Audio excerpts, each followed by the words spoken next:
Okay, good morning, good afternoon, everyone. Thank you for having me and allow me to present my research here. And thank you also for the committee and the student volunteer for your help to make this easier, yeah. Okay, I would like to present my research and my study in my working area, with title Geotechnical Viewpoint of Control Ground Acceleration for Pit Wall Design Construction in Constraint of Complex Geological Fault Structure. This paper or research, you can find it with the paper ID PIT 49 IAGI strip P strip 071 strip 07. Okay, this is my short curriculum vitae, my short resume. My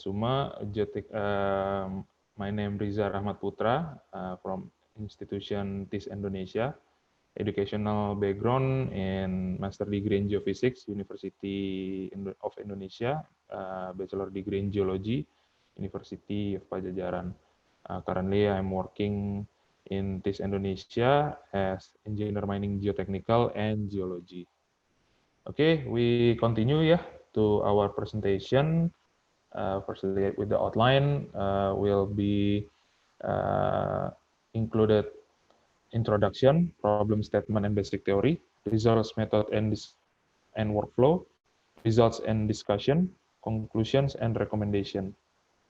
Okay, we start from the introduction.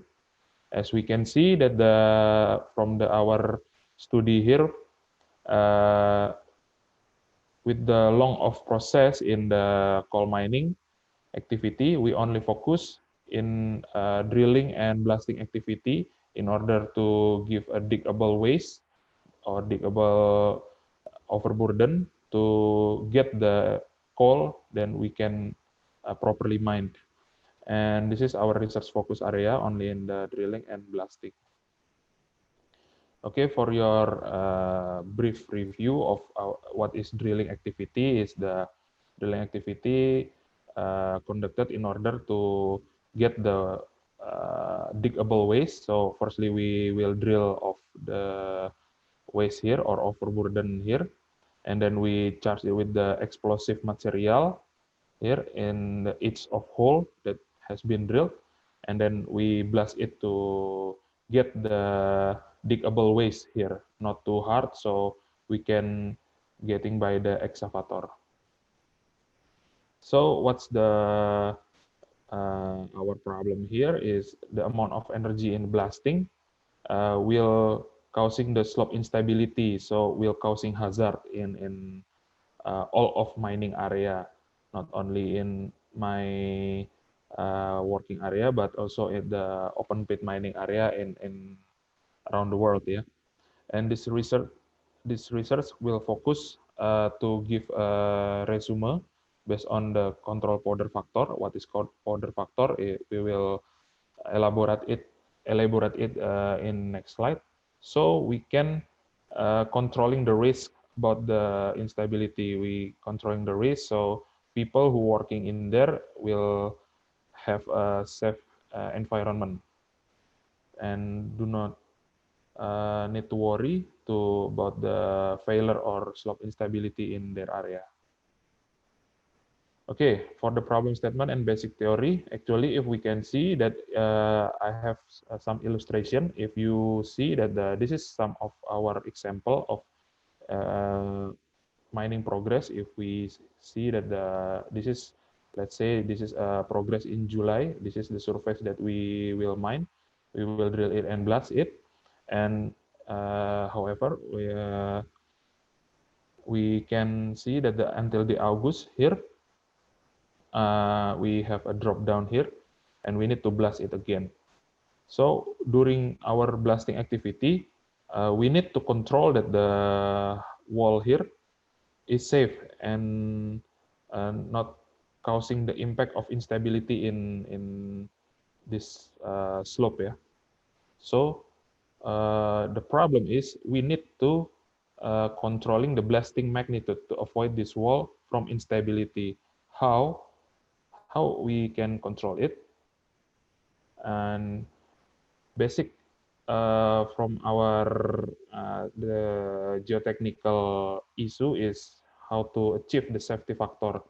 What is the safety factor? Is restraining force divided by the driving force. And if we get the safety factor below 0, it will be causing a failure, yeah. And if we have a safety factor 0. It means less than 1, less than 1.0. If we have a safety factor 0.1 until 1.0 until 1.1 is categorized as critical, and if we have a safety factor 1.1 is categorized as stable. And we can see that the kind of restraining force is the friction angle and the cohesion. And of the driving force, we can input gravity, material weight, water level, planning design, and also load. Load here, what we focus is seismic load here, because we will analyze the ground acceleration due to blasting. So this is the controlling factor in this study. Okay, if you can see that when we have a blasting event here, uh, the blasting event will generate wave propagation around and to all direction of the area. Uh, the propagation itself will be go through the slope here, so it will give an impact in stability of the high wall here, pit wall here. So what I have mentioned before, need a blasting magnitude control to avoid this wall from instability. So how do we control the blasting magnitude? One of the major factor is we about to control the powder factor. What is the powder factor means? Powder factor means the explosive mass that we use to blast the waste in certain volume. So the bigger explosive mass we use, the more unstable the pit wall will be. So this is our controlling factor in this research or in this study. Okay, this is the comparison between the what kind of uncontrolled blasting method to final pit wall in the left here and the controlled one. We can see that if we uncontrolling the blasting method, we can see that the pit wall will be very bad and so much destruction here. It's not safe for people who will use this road or even using the devices in around this two of this wall. If you can see that the controlled one is very good and like a bench here is properly confirmed to the design that we plan. So it will give a bigger, it will give a bigger safety factor than this one. Okay, this is about the research method and the workflow.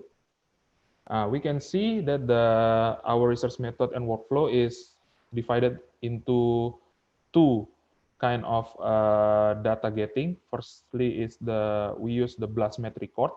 What we recording is three kind of data. Firstly, we measure the PPA and PPV. PPA means peak particle acceleration. So when we have a blasting event, the body wave that propagating around the surface, they recording the acceleration here, and also the peak particle velocity. It means the velocity of the ground ground velocity in after blasting event. And about the recorded distance, we can see that what this means is distance between the blastmat devices to the blasting location. And also we record the powder factor based on our design here, the PF, or this is what kind of PF we use in our certain activities. And this is the PPA in G unit, and this is the recorded distance to the devices. And this is kind of the report. So we have 17 data that we use to get our model in this 2D. Okay, for the geotechnical mapping input, firstly, we conduct the inspection in the work area. So we can input it into the GSI number. GSI number is from Hook and Bry and also Binowski. And we can see that in here, in our pit wall, we can see that the quality and the GSI number is a class of 32 of GSI, geological strength index. And with the surface conditions is very poor, and the structure is very blocky here. It's also causing by the structural geology feature here. So it affect the class of geological strength index or GSI.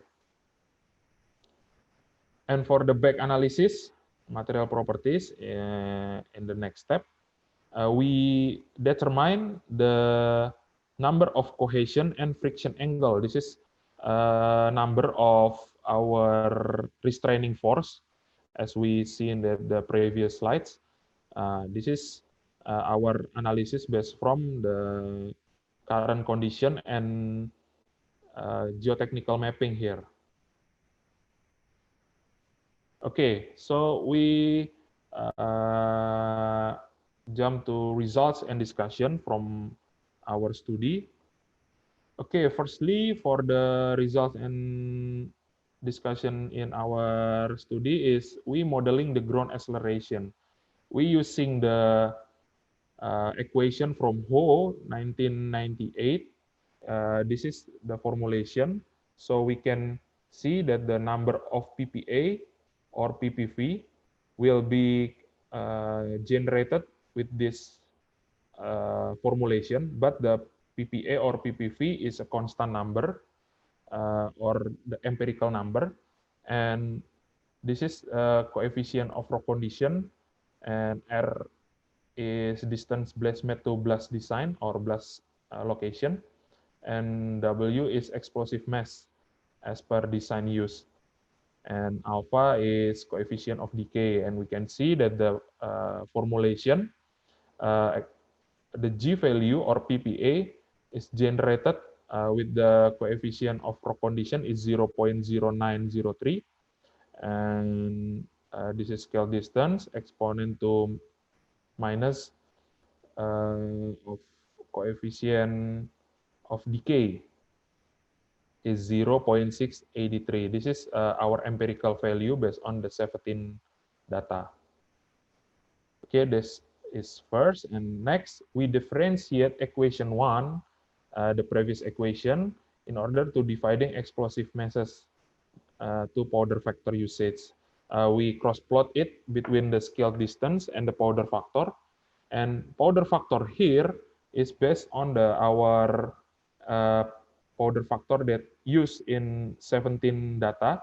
We cross plot it with the scale distance, and we can see that the relationship between them is scale distance to powder factor using this formula.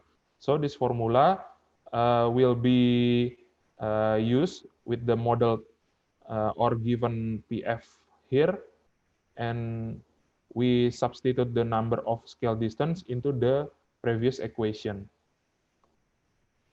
Okay, as you can see that using the section analysis of the pit wall, we can see that we using powder factor 0.1 to 1.0, and we about to looking for output of the number of safety factor during split second of blasting event in pre-existing blasted material. So we need to know about the stability in this area if we use the possibility of powder factor 0.1 up to 1.0. And we can see that using G value of here, this is the G value that we has been used to analyze the slope stability. This is a G value based on the model powder factor. And we can conclude that with the G value 0.116 from the converted model, powder factor 0.7 will causing the unstable condition of the slope, 0.997. Since this is below 1.0, so will causing the failure in this area if we use powder factor 0.7. Okay, we use the 20 iteration with the model here according to the government regulation 8027. So safe powder factor that comply with the government regulation is 0.35 with safety factor 1.1 and according to Janbu and 1.163 according to BISOP. Okay, we can see that if we use the powder factor 0.1 until 0.3, will give us a stable condition of the slope. And if we use 0.4 until 0.65, we'll give our slope in critical condition. And if we use the 0.7 until 1.0 of powder factor, will give us a failure or unstable condition of the slope. And the conclusion and recommendation that our study using controlled blasting method can reduce the risk of the slope instability. And this prediction also can be applied in the further blasting activity, will give an input to our data so we can update it the formulation. So giving the better impact to our slope. And then acceptable safety factor in pre-existing blasted material will require powder factor not exceed that than 0.7. And for the critical slope stability will occur if we use powder factor 0.4 until 0.65 interval. And for the additional controls, if the number of critical stability powder factor is required to achieve other beneficial goals. So if we want to use the number of 0.4 until 0.6, we need to put additional control. So people who working in there will be prevented from the hazard that may cause from the blasting using this powder factor. Okay, this is the last. So as a geotechnical engineer or engineering people out there, engineering is one kind of art that making the science into a practical one. So the engineers must be giving the kind of criteria that in order to giving criteria that safe for everyone who working in our work area. Okay, I think that's all for my presentation. Thank you for your attention. Good morning and good afternoon. Assalamualaikum warahmatullahi wabarakatuh.